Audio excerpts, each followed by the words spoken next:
Well, welcome. It is my pleasure to have with us in this series I'm calling Reflections for Pharmacy Leaders Advancing the Profession, Dr. Dan Hussar, who's a legendary icon in our profession of pharmacy. He's professor and dean emeritus and is recognized as a distinguished pharmacy educator at the Philadelphia College of Pharmacy, University of Sciences. In 2017, he was recognized with the Remington Honor Medal and recognized also as an honorary president of APHA. He's an author of numerous newsletter, in particular the Pharmacist Activist, and continues to contribute to continuing education programs for pharmacists. So I welcome Dr. Hussar. Thank you, Terry. I am honored that you have selected me as one of the participants in your series. Thank you very much. Okay, we'll start off with, we would like to learn more about your journey to your distinguished career and recognition as a leader. And then thinking about that, reflect on maybe key events or persons who influence you in your journey. I'll try to summarize this quickly, and when you reach my age, or I prefer to refer to it as chronological giftedness, I can try to summarize this briefly. When I was in 9th grade, I had an opportunity to be employed in an apothecary, and my primary responsibility was delivering prescriptions on my bicycle. And I was inspired by what I observed and learned in that pharmacy. And Jonas Most was the mentor and preceptor, and he stimulated my interest in studying pharmacy. I applied to the Philadelphia College of Pharmacy and Science and was accepted. I was blessed to have had many inspiring teachers. And when I was a senior, I was undecided between going into practice, going to graduate school, or participating in a hospital pharmacy residency. I would have been very happy to have gone directly into pharmacy practice. I just enjoyed what I did in working in the independent pharmacy. But a new faculty member who had joined our faculty when I was a senior, Jim DeLucio, literally persuaded me to pursue graduate work. And I am greatly indebted to him for his influence and persistence in serving as my major professor in graduate school. I received my master's degree and eventually my PhD degree under Jim's advising and mentorship. During my undergraduate years, Linwood Tice served as dean. And he is a leader in pharmacy that is highly regarded and remembered. And he became a mentor. And as I was completing my graduate studies, I had the opportunity at his invitation to join the faculty at the Philadelphia College of Pharmacy. Now, there was a particularly important event that occurred during my graduate training. When I started graduate school, a young woman started as a freshman in our pharmacy program, Suzanne Rose Fix.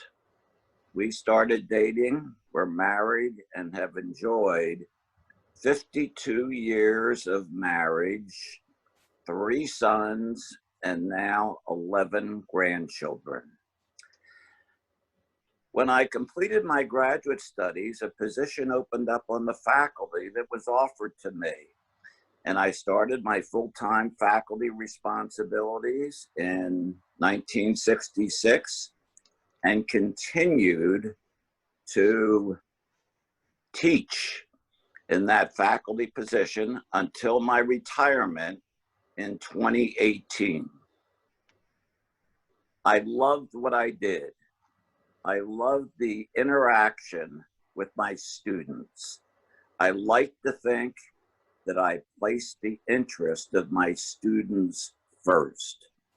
I also had many colleagues who remained friends and from whom I learned. I have been blessed by the individuals who had such an important influence on my personal and professional life. Wow. Thank you very much. Yes, definitely a distinguished career. And I know you're still contributing to our profession, even in retirement. Thank you so much for that. So the next question has to do with your legacy. What do you think will be your legacy? And I often say legacy in 20 years. What do you think? And I paraphrase that question by asking, of all the contributions you made, what are you most proud of that has helped advance the pharmacy profession? Well, you were kind enough to consider me to be a leader. And I question whether I consider myself to be a leader. And I'll explain that. In my view, leaders have followers. And although I've been fortunate and privileged to have had many students and other friends who look up to me and ask for my advice, there have been many issues for which I have been a strong advocate that others have not agreed with, have not listened to, have even rejected, and sometimes ridiculed. So I am humbled and have developed thick skin as a consequence of those experiences. With regard to a legacy and what I think I might be remembered for 20 years from now, I'll first be realistic. In 20 years, I will be unknown to most and forgotten by many who know me now. So I don't have any presumptions about entering history books, even histories of the profession of pharmacy. But there have been experiences, and before I go into those, let me just recall a observation which places those last comments in context. Only one life will soon be past.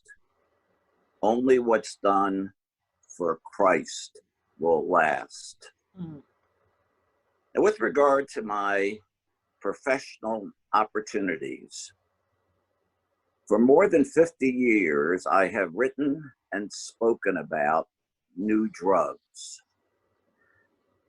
I didn't initially come up with that idea as a scholarly activity in which I would be involved. My mentor, Linwood Tice, had already started writing annual articles about the new drugs that had been marketed in the previous year. He got so busy, not only with his teaching and administrative responsibilities, but in serving in a leadership role within the profession, that he didn't have the time to continue writing those articles. And he asked me if I would be interested. Now, this was at a time when pharmacists were instructed not to discuss the uses of medications with their patients. This will sound like heresy to your students, whom we now encourage to counsel patients as part of their professional responsibility. But when I was in college, we were instructed that that was not our role as pharmacists. If a patient asked me, "Hey, doc, what's this medication used for?" we were instructed, not just advised, but instructed that our role was to say, "Oh, you should talk with your physician about that." This is one of the greatest and most fulfilling changes that I have seen occur within the profession. As I wrote about new drugs, I received questions, the most frequent of which were, how does a new drug compare with older medications with which I'm already familiar? Does it have advantages? Does it have disadvantages? Is it a Me Too drug? And in responding to those questions, it took many years for me to come to the decision to do this. But in 2002, I developed what I call the New Drug Comparison Rating System. And when a new drug is approved, I obtain the product labeling, the package insert for that drug, and I identify any previously marketed drugs that are used for the same conditions. And then I look at the labeling for those products and identify what I consider to be the advantages and disadvantages for the new drug in comparison. And then I provide a numerical rating on a scale of 1 to 5, with 5 being the highest rating, that provides a quantitative identification of the relative importance I give to the new drug. Now, I will be the first to say that this is not a comparative, scientific, rigorous, evidence-based means of assessing that. But to my knowledge, I'm the only one who provides such an assessment of a new drug. Among the other professional experiences that provide particular joy and fulfillment, I was among the first pharmacists to write about the topic of drug interactions and also patient compliance, a term that many now prefer to designate as patient adherence. And along the way in my professional development, I recognized that there were issues that I considered important, but were not being addressed in pharmacy meetings or in the pharmacy publications. Some because of concerns about sensitivities or potential differences of opinion or political correctness. And with my growing experience and awareness of these issues, I developed a newsletter in 2005, now in its 15th year, that you referred to, and the name of it is The Pharmacist Activist. So it is free of charge. This is one way I have chosen to give back to my profession. And in this publication, I address issues that I consider to be important. I am appreciative of the many responses I get to my editorials, and I also include new drug reviews and many of the issues of the pharmacist activist. But the responses that I hear help me to learn more about the issues of which I am writing. And this has been an opportunity to address within the profession. As examples, I have been a strong ethical reasons as they fulfill the responsibilities. I've been an advocate for smoking cessation initiatives and the discontinuation of sale of cigarettes in pharmacies. I've been an advocate for increasing the professional role of pharmacists and for encouraging team approaches to healthcare. No individual, not even the captain of the team, namely the physician, can be an expert in all areas.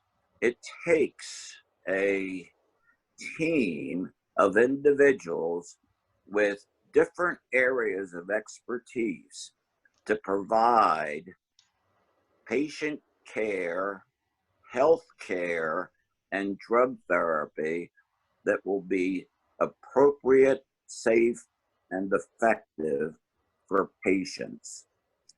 And I think the best way I can describe it is to bring to the attention of your students the challenge that we as pharmacists have in learning as much as possible about our area of expertise, namely drug therapy. Physicians don't receive nearly as much instruction and experience with regard to drug therapy as pharmacists do in the pharmacy educational programs we provide them. Very good. I've also been a strong advocate for unity within pharmacy. In my opinion, the ideal national organizational structure would be one organization speaking with a strong, united voice in behalf of and as an advocate for our profession. This is an example of one of the experiences to which I referred earlier, in which my advice, my urging has not been listened to, has been ignored. And I don't claim to have the best reasoning or opinions or recommendations. Indeed, I learned from many others, but I do feel that our potential as a profession is not being achieved. And in large part, that is because of the extent to which our efforts are fragmented as a consequence of the lack of greater communication and collaboration between our professional organizations.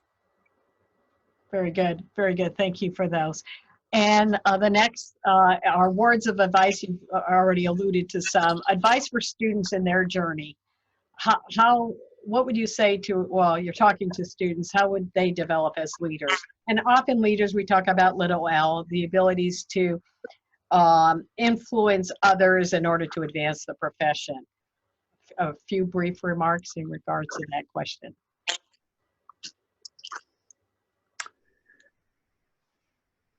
I'll start with a comment, and from my earlier comments, I hope it is evident that I give a high priority to my faith.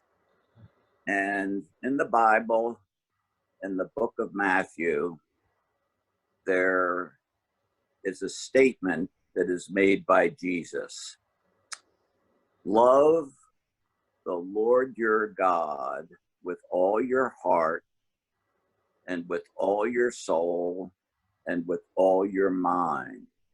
This is the first and greatest commandment. And the second is like it. Love your neighbor as yourself. Now, with that as an underlying guidance, I would provide this advice for pharmacy students. Establish the priorities for your life and for your professional responsibilities. And the priorities I have established, and I will list these in order. First, my faith. Second, my family. Third, my friends and colleagues. And fourth, my professional responsibilities in pharmacy, in service to others. Building on those, I would focus on and advise students to focus on personal qualities and abilities. Qualities like integrity, caring, empathy, and compassion. Developing a strong work ethic, developing interpersonal skills, developing communication skills. As pharmacy students reach the point where they are seeking employment or subsequent opportunities, we're familiar with the preparation of resumes or curriculum vitae, and typically accompanying the submission of those is a cover letter. And I encourage my students and others to use the cover letter as an opportunity to convey your personal qualities. The way I describe it to them is that a curriculum vitae tells me what your interests are. It tells me the experiences in which you've been involved, and it tells me what you have accomplished.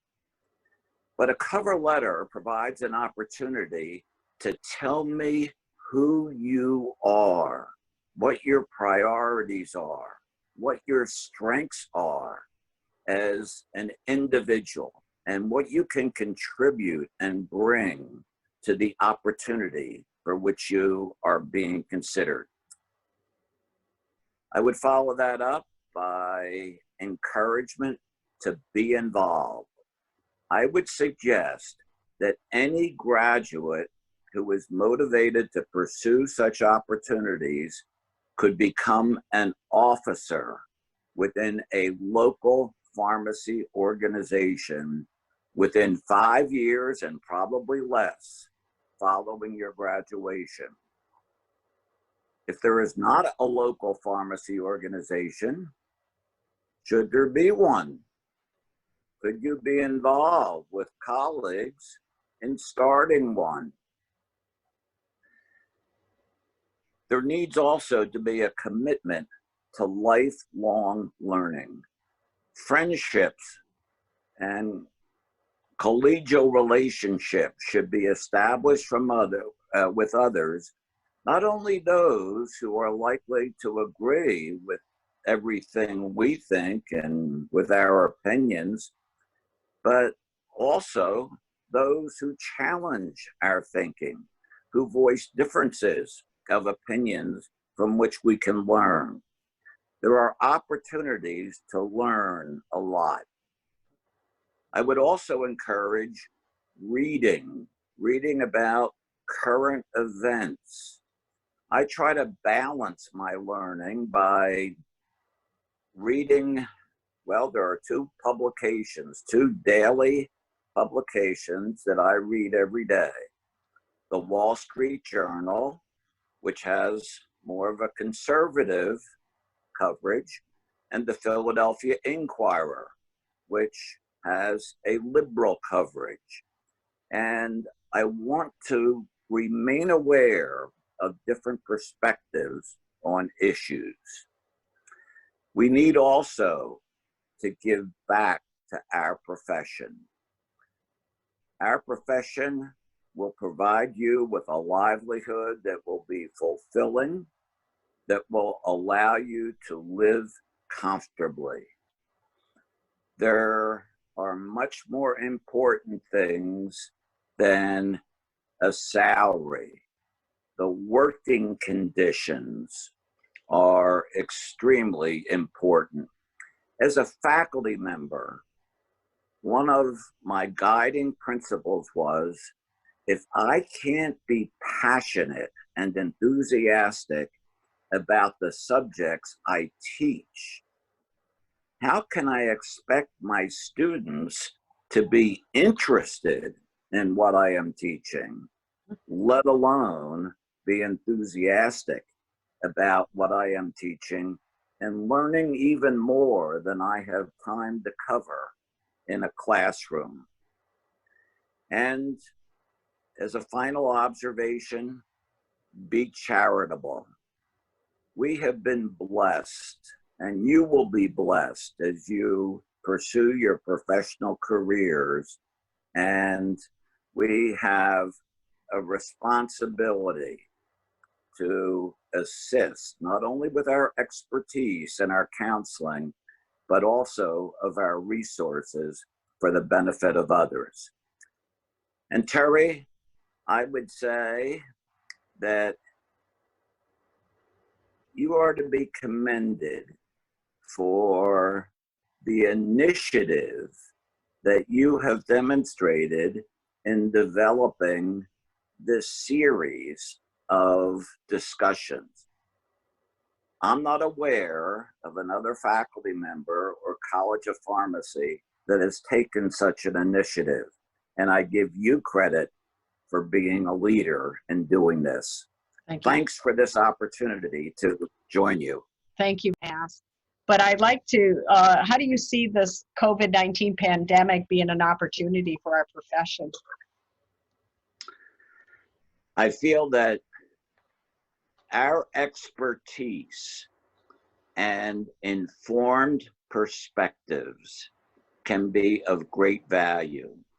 For example, I have put into print my statement, my personal position, that if I had to, as an individual who for reason of age and risk factors would be placed in a high risk category for experiencing COVID-19, if I had the misfortune of being afflicted with the virus, I would insist on being treated with hydroxychloroquine. Now, that drug is ridiculed by many, partly for political reasons and partly because there is no evidence. Well, the reality is there is no evidence of effectiveness and safety of any treatment for COVID-19.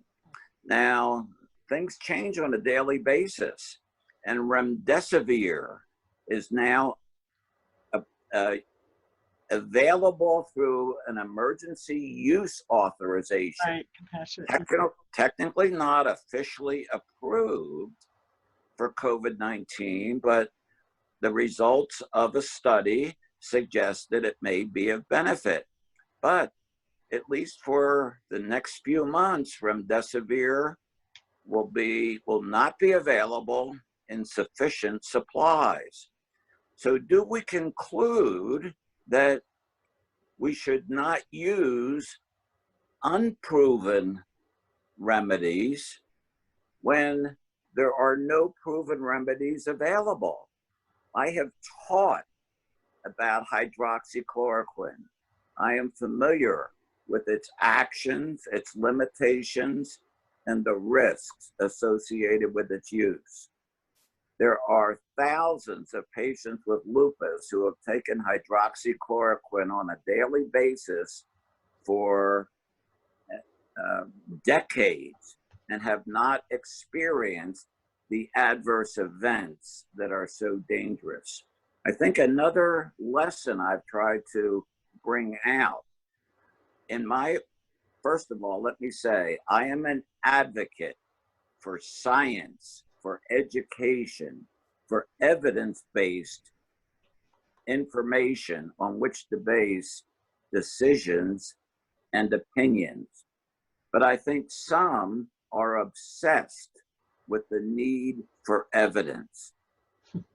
Just as one example, the projections of the number of cases and deaths, of what restrictions are appropriate, are based on opinion and predictions, not evidence. And for those who feel that evidence is the only answer, we rule out creativity, imagination, informed opinion, discovery, and those are important. I realize that there are some who would be at great risk for using hydroxychloroquine. If, for example, they had a condition in which they were already at high risk for arrhythmias. But most of us don't have that previous experience or medical history.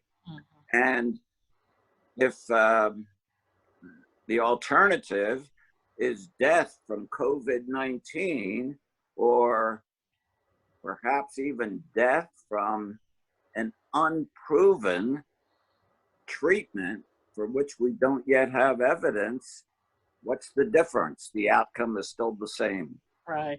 Exactly. God is still in control. Absolutely. Absolutely. And I think that's the difference where faith comes in.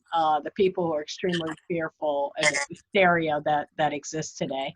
Yeah. Thank you. Thank you very much for those comments. I appreciate it.